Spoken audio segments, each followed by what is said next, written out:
Shelley Nandy Collier was the CEO at the time. And so I went to him and I said, Shelley, I've got an idea. I said, 3,500 square feet, it'll drive traffic through the store, it'll allow me the room I need. And I just projecting a budget of $25,000. And he said, you got it that quick. I'm like, wow, what I did. So then I said, well, I need one more thing. He said, what's that? And I said, I need left alone to do it. Because I said, if we try to do this with a committee, you're never going to make your year date. There's just so much here. And I said, but people can help, but we can't have a committee doing it. We have to have a director. And he said, well, then you're the executive director as of right now. So he put the word out to everybody, basically leave Jim alone, So as soon as it went out, my desk was filled with artifacts. My email box was filled with emails. I have this, I have that, I have this story to tell you. Phones ringing off the hook. It was just crazy in one day. So I just started collecting everything I could. The maintenance men took me around to the cubby holes. We pulled out what we wanted. One of the things that I wanted, they had a machine called a K machine, and we still do K mailers today because of that machine, even though we don't use the machine. Some part on it looked like a K, so somebody started calling these mailers a K. Well, it was so significant to the history of the company, but we didn't have one. And everybody swore we didn't have one. Well, there was this they have a 22-acre facility under roof out there in Irvine. They have a few outbuildings, and there was this old shed out there. And I'm like, what's in that shed? So I went in, covered with pigeon debris. There were 6 of these. Wow.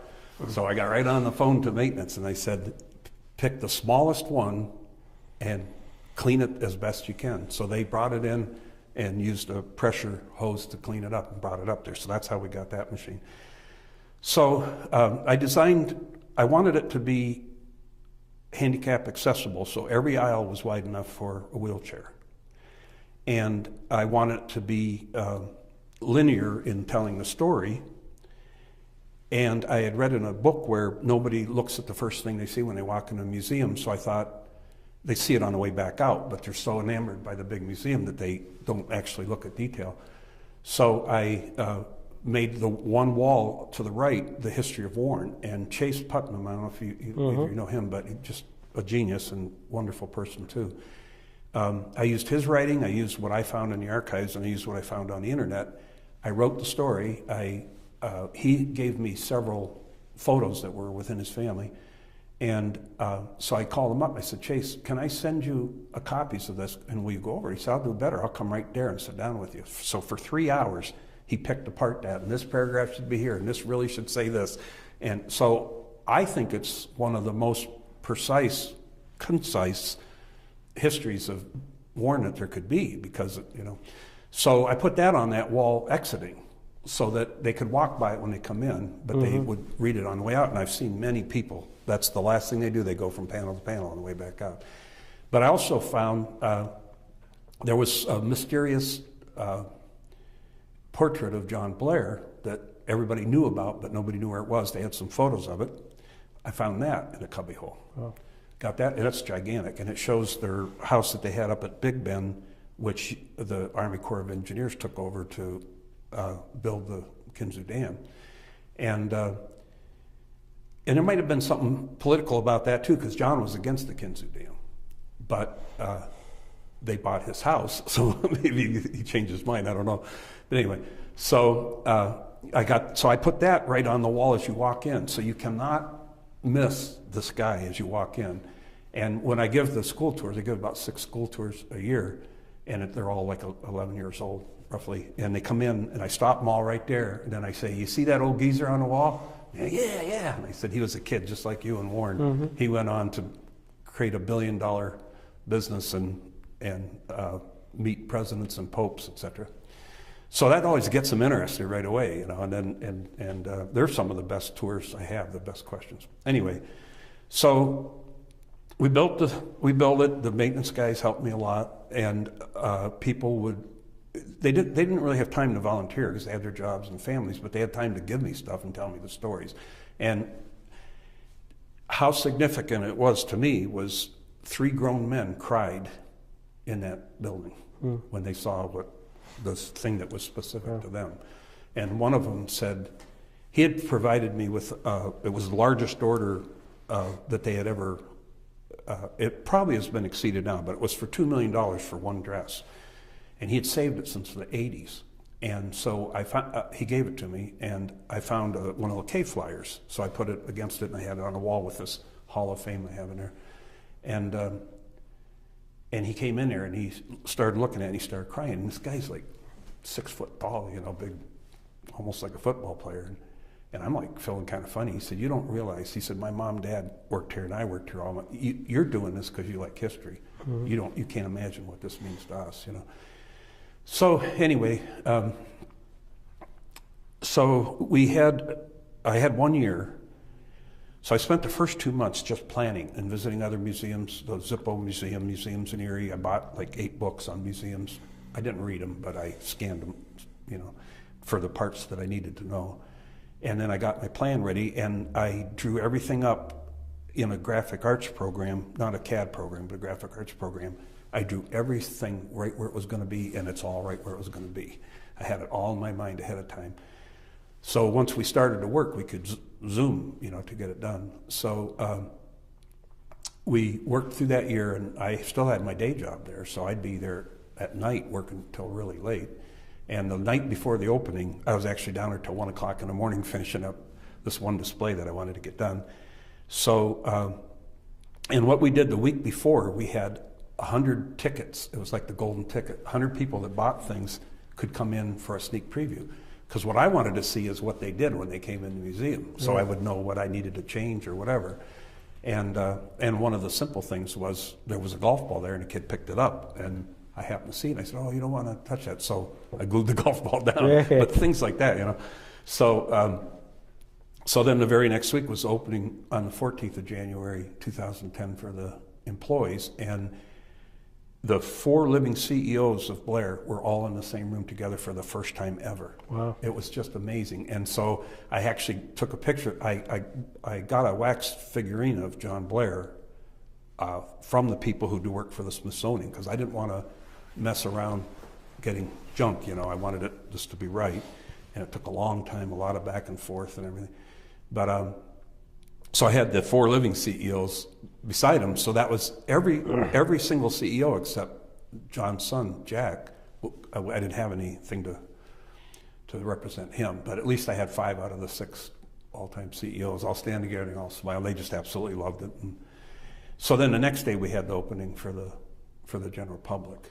Probably it's going to remain quite a bit like it is from now on, with every once in a while somebody will bring me something great and I'll replace something not so great with it, you know. But it's great work. And you're prepping for that. Obviously, you came across a relationship that John Blair had with Robert Jackson, and yes, you've then learned quite a bit about that.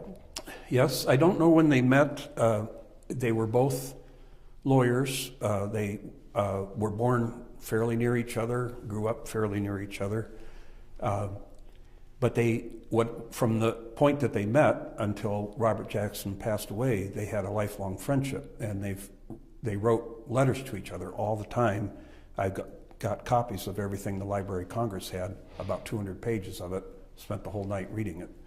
And it was just amazingly revealing. And Jackson was actually on the board of John's company, New Process Company. And so in 1927, New Process went through some really dramatic times based on bad advice from the original Merrill and Lynch. And they just snuck through, even to the degree where the people that they had gone public and the people that were owed the money, $97,000, all gave it to the company for $1. And they finagled everything they could to succeed that year. So because the economy was starting to soften, John must have thought it was a good time to go to Europe. He'd loved traveling. He traveled when he was a kid, and he'd already been over to Europe on his own. So he invited Robert Jackson and Irene to go with him and Maud to Europe. And so they were touring a lot of different places there, including Casablanca before it was a movie, and other places. And they end up at the Rock of Gibraltar. And they're supposed to get on the water taxis the next morning. Well, John was somewhat of a partier, and his wife admits it in her book about them. And so he got up late, and the last water taxi had left, and now him and Maude are the only two tourists on the boat. So he's a big man, he started waving his hands and everything. So the water taxi comes back, and the gentleman that saw him, that was in the boat, was Cardinal Spellman. So they meet each other. That was the first meeting of them in that water taxi off the Rock of Gibraltar. So Spellman had been on the outs with, now I have to preface this by saying that this is my theory after a lot of involvement in this, and these are circumstantial facts weaved together with my own common sense best guess. But so Spellman had been on the outs with FDR because when he was Assistant Secretary of the Treasury, he'd turned Spellman down twice as a Navy chaplain. And so, but Spellman was pretty famous, and he eventually was called America's Pope. And so Blair met him, and I'm assuming that no sooner did they get to the Rock of Gibraltar when he introduced him to his best friend, Robert Jackson. Well, Spellman says, you guys want to see the Pope? So he took them to the Vatican, and they had a 1-hour audience with Pope Pius XI. Wow. Now, this is somewhat unheard of, for anybody to experience that. But the situation with the Vatican at the time was it was starting to feel the Nazi pressure. And Pope Pius XI's Secretary of State was a man named Cardinal Pacelli, who had signed an agreement with Adolf Hitler. Basically, you leave us alone and we will leave you alone. But the Vatican still knew that the plan was to move the papal seat to Germany and to capture all the wealth of the Vatican. So they knew that the way things were going, the only entity in the world that could save them was the United States government. And everybody was reluctant to get into another war after World War I, and particularly FDR. And so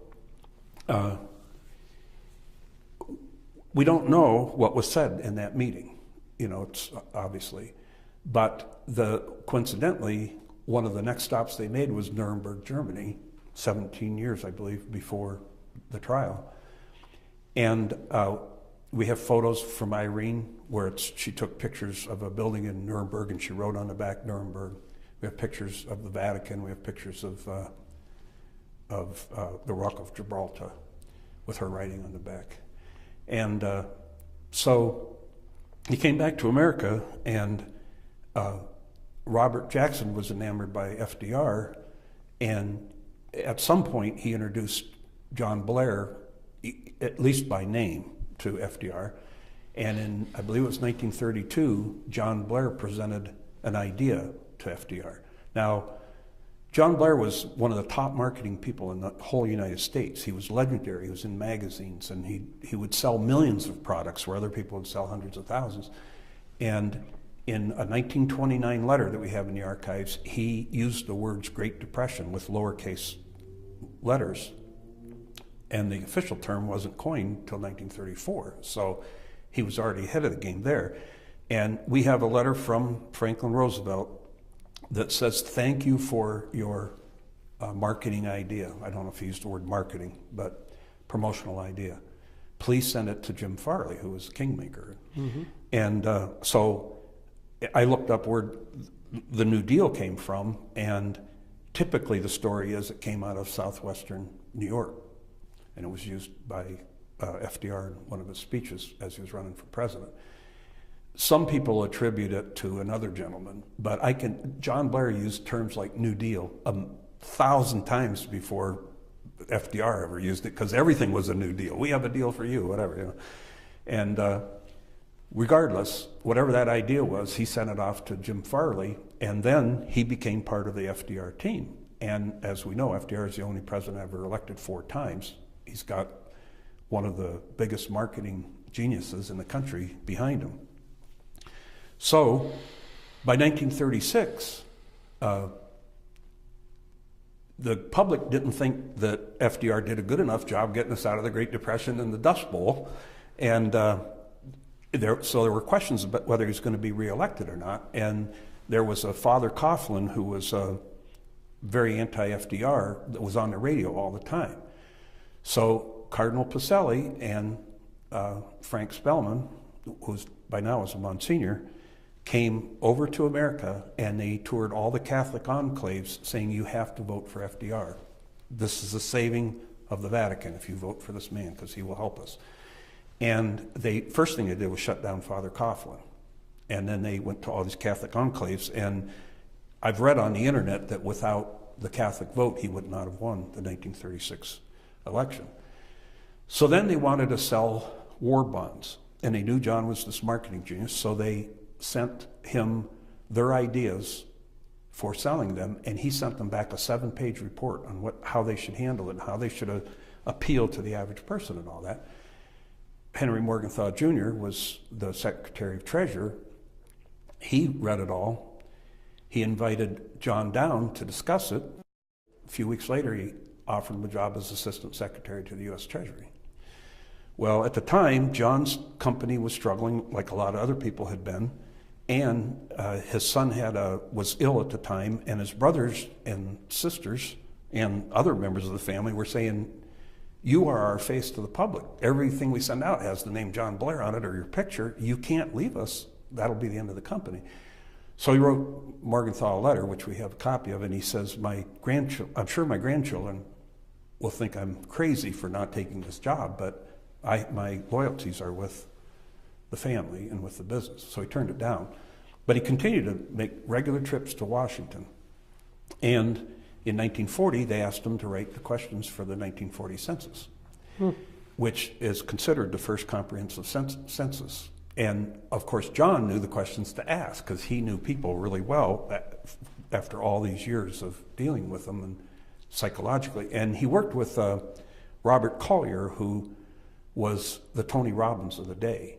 And Collier wrote a book on copywriting, and at least half of that book is about John Blair and about his experiences. Because Collier liked New Process Company because he could test a psychological theory on millions of people and it wouldn't cost him a nickel.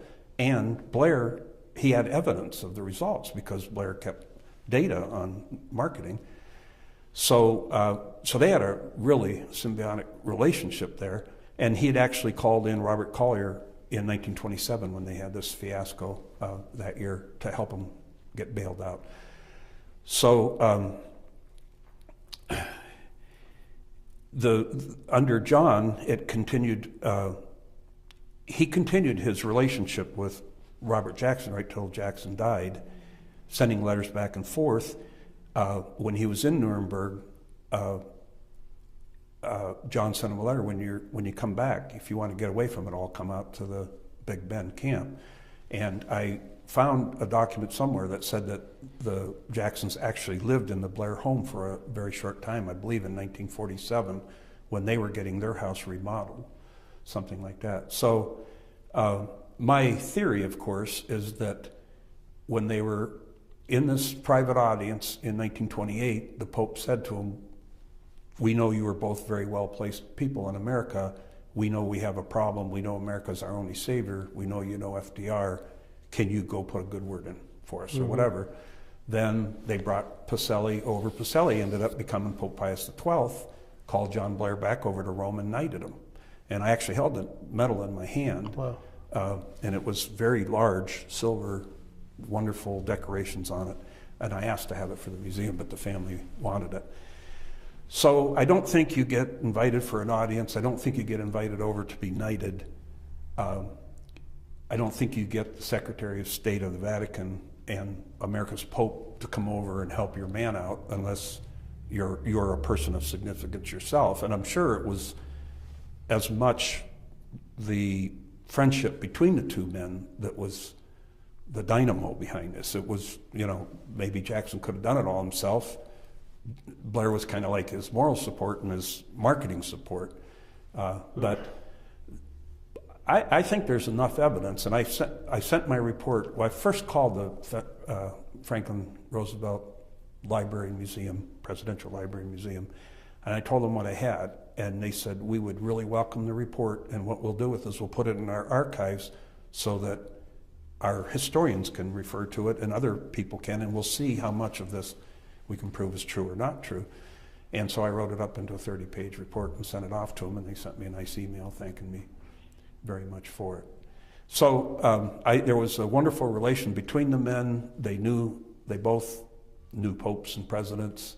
I think they both played a significant role in the history of the United States. Well, they obviously did. And